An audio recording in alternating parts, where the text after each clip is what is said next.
പ്രവർത്തനം 8.6 നോക്കുക. റിപ്പോർട്ടുകൾ തയ്യാറാക്കാം. നമുക്കിവിടെ ഒരു റിപ്പോർട്ട് തയ്യാറാക്കി നോക്കാം. നമ്മൾ മുമ്പ് സേവ് ചെയ്തു വെച്ച ലൈബ്രറി എന്ന ഡാറ്റാബേസ് ഫയൽ തുറക്കുകയാണ്. ലൈബ്രറി എന്നതിൽ ഡബിൾ ക്ലിക്ക് ചെയ്ത് തുറക്കുന്നു. ഇവിടെ കാണുന്ന ഡാറ്റാബേസ് പാനൽ ശ്രദ്ധിക്കുക. ഒന്നാമത്തേത് ടേബിൾസ് എന്നുള്ളതാണ്. ടേബിൾസ് എന്നതിൽ ക്ലിക്ക് ചെയ്ത് കഴിഞ്ഞപ്പോൾ നമ്മൾ തയ്യാറാക്കിയ ടേബിൾ ഇവിടെ കാണുന്നുണ്ട്. അതുപോലെ ക്വറീസ് എന്നുള്ളതാണ് രണ്ടാമത്തേത്. ക്വറീസ് എന്നതിൽ ക്ലിക്ക് ചെയ്തപ്പോൾ നമ്മൾ തയ്യാറാക്കിയ 2 ക്വറികൾ വർക്ക് ഏരിയയിൽ പ്രത്യക്ഷമായിട്ടുണ്ട്. അതുപോലെ ഫോംസ് എന്നതിൽ ക്ലിക്ക് ചെയ്ത് കഴിയുമ്പോൾ നമ്മൾ തയ്യാറാക്കിയ ഫോം ഇവിടെ കാണാൻ കഴിയുന്നുണ്ട്. വർക്ക് ഏരിയയിൽ ഇവിടെ കാണാൻ കഴിയുന്നുണ്ട്. ഇനി റിപ്പോർട്ട്സ് എന്നതിൽ ക്ലിക്ക് ചെയ്യുന്നു. ഇതുവരെ നമ്മൾ റിപ്പോർട്ടുകളൊന്നും തയ്യാറാക്കിയിട്ടില്ല. ഇനി ഒരു റിപ്പോർട്ട് തയ്യാറാക്കി നോക്കാം. റിപ്പോർട്ട്സ് എന്നത് സെലക്ട് ചെയ്തതിന് ശേഷം use wizard to create report എന്നതിൽ ക്ലിക്ക് ചെയ്യുന്നു.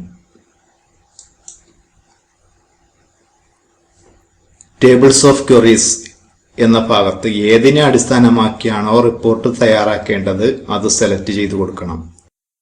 ഇവിടെ ബുക്ക് അണ്ടർസ്കോർ ടേബിൾ 1 എന്നത് സെലക്ട് ചെയ്ത് കൊടുക്കുന്നു. ബുക്ക് അണ്ടർസ്കോർ ടേബിൾ 1 എന്നതിനെ അടിസ്ഥാനമാക്കിയാണ് നമുക്ക് റിപ്പോർട്ട് തയ്യാറാക്കേണ്ടത്. അവൈലബിൾ ഫീൽഡ്സ് എന്നുള്ളിടത്ത് ആ ടേബിളിലുള്ള എല്ലാ ഫീൽഡുകളും കാണുന്നുണ്ട്. ആവശ്യമായ ഫീൽഡുകളെ ഫീൽഡ്സ് ഇൻ റിപ്പോർട്ട് എന്നതിലേക്ക് കൊണ്ടുവരേണ്ടതുണ്ട്. ബുക്ക് നമ്പർ കൊണ്ടുവരുന്നു, നെയിം കൊണ്ടുവരുന്നു, ഓതർ കൊണ്ടുവരുന്നു, കവർ കൊണ്ടുവരുന്നു.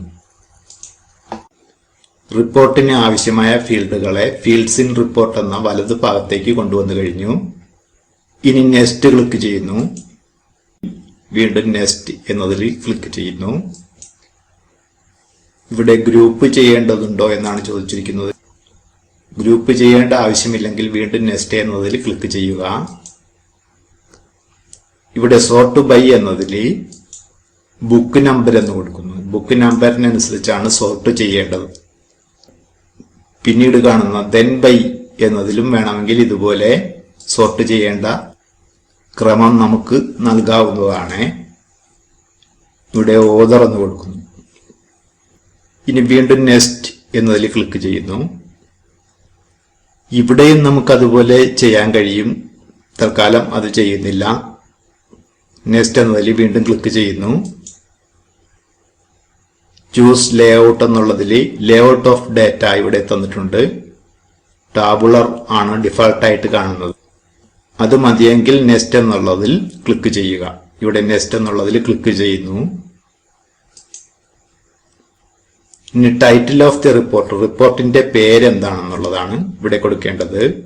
ബുക്ക് ടേബിൾ 1 എന്നുള്ളതിന് ശേഷം അണ്ടർസ്കോർ റിപ്പോർട്ട് എന്ന് പേര് നൽകിയതിന് ശേഷം ഫിനിഷ് എന്നതിൽ ക്ലിക്ക് ചെയ്യുന്നു. അപ്പോൾ റിപ്പോർട്ട് ഇവിടെ കാണാൻ കഴിയുന്നുണ്ട്. എന്നാൽ ക്രമം തെറ്റിയ രീതിയിലാണ് റിപ്പോർട്ട് വന്നിട്ടുള്ളത്. ഇതിനെന്താണ് പ്രതിവിധി എന്ന് നോക്കാം. റിപ്പോർട്ട് ക്ലോസ് ചെയ്യുന്നു. ഇവിടെ ബുക്ക് ടേബിൾ 1 റിപ്പോർട്ട് എന്നതായിരുന്നു നമ്മൾ തയ്യാറാക്കിയ റിപ്പോർട്ട്. അതിൽ റൈറ്റ് ക്ലിക്ക് ചെയ്യുന്നു. ഇവിടെ എഡിറ്റ് എന്ന ഓപ്ഷനിൽ ക്ലിക്ക് ചെയ്യുന്നു. ഇനി ഇവിടെ ആവശ്യമായ മാറ്റങ്ങൾ വരുത്തിയാൽ മതി. കവർ ചിത്രത്തിന്റെ വലിപ്പം ക്രമീകരിക്കുവാൻ വേണ്ടി ഇവിടെ ഈ ബോക്സിൽ ഈ ചതുരം പോലുള്ള ഭാഗത്ത് ക്ലിക്ക് ചെയ്യുന്നു. അതിനെ ആവശ്യമായ രീതിയിൽ ക്രമീകരിച്ചു വെക്കുന്നു.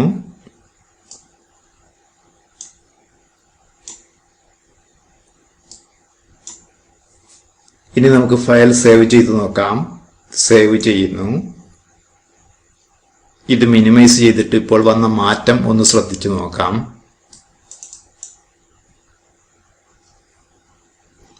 ഇപ്പോൾ ചിത്രങ്ങളെല്ലാം ക്രമീകരിച്ചു വന്നിട്ടുണ്ട്. എന്നാൽ ഇവിടെ ഫീൽഡ് നെയിമുകൾ ആവർത്തിച്ചു വന്നിട്ടുണ്ട്. ഒന്നാമത്തതിൽ വന്നിട്ടുണ്ട്, രണ്ടാമത്തതിൽ വന്നിട്ടുണ്ട്, മൂന്നാമത്തതിൽ വന്നിട്ടുണ്ട്. അങ്ങനെ ഈ റിപ്പോർട്ടിലുള്ള മുഴുവൻ ബുക്കിന്റെയും മുകളിൽ ഒരേ കാര്യങ്ങൾ ഇതുപോലെ ആവർത്തിച്ചു വരുന്നു. അതൊഴിവാക്കാൻ എന്താണ് വഴി? അതിനിവിടെ എഡിറ്റിംഗ് ജാലകത്തിൽ ഹെഡർ എന്നതിന് നേരെയുള്ള ബുക്ക് നമ്പർ എന്നത് ക്ലിക്ക് ചെയ്ത് സെലക്ട് ചെയ്യുന്നു. ഷിഫ്റ്റ് പ്രസ് ചെയ്തുകൊണ്ട് നെയിം എന്നുള്ളത് കൂടി സെലക്ട് ചെയ്യുന്നു. അതുപോലെ ഷിഫ്റ്റ് പ്രസ് ചെയ്തുകൊണ്ട് ഓതർ എന്നതും സെലക്ട് ചെയ്യുന്നു. ഇനി കവർ എന്നതുകൂടി ഇതുപോലെ ഷിഫ്റ്റ് പ്രസ് ചെയ്തുകൊണ്ട് സെലക്ട് ചെയ്യുന്നു. ഇപ്പോൾ ഇതെല്ലാം സെലക്ഷൻ ആയിട്ടുണ്ട്. ഇനി ഇതിനെ മേലേക്ക് വലിച്ച് പേജ് ഹെഡറായിട്ട് ക്രമീകരിക്കേണ്ടതുണ്ട്. ഇപ്പോൾ അത് പേജ് ഹെഡറായി മാറിക്കഴിഞ്ഞു. ഇനി ഫയൽ സേവ് ചെയ്യുന്നു. ഇനി നമുക്ക് റിപ്പോർട്ട് ഒന്നുകൂടി പരിശോധിച്ച് നോക്കാം. റിപ്പോർട്ട് തുറക്കുകയാണ്. ഇപ്പോൾ book number, name, author, cover എന്നിങ്ങനെയുള്ള ഫീൽഡുകളെല്ലാം പേജ് ഹെഡറായിട്ട് മാറിയിരിക്കുന്നു. അത് എല്ലാ ബുക്കിന്റെയും പേരിനോട് ചേർത്ത് ആവർത്തിച്ചു വരുന്നില്ല. ഓരോ പേജിൽ ഒരു വട്ടം എന്ന ക്രമത്തിൽ മാത്രമാണ് അത് വന്നിട്ടുള്ളത്. അങ്ങനെ പ്രവർത്തനം 8.6 നമ്മൾ പൂർത്തിയാക്കി കഴിഞ്ഞു.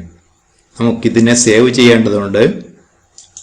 സേവ് ചെയ്യുന്നതിന് വേണ്ടി ഫയൽ എന്നതിൽ ക്ലിക്ക് ചെയ്യുന്നു, സേവ് എന്നതിൽ ക്ലിക്ക് ചെയ്യുന്നു.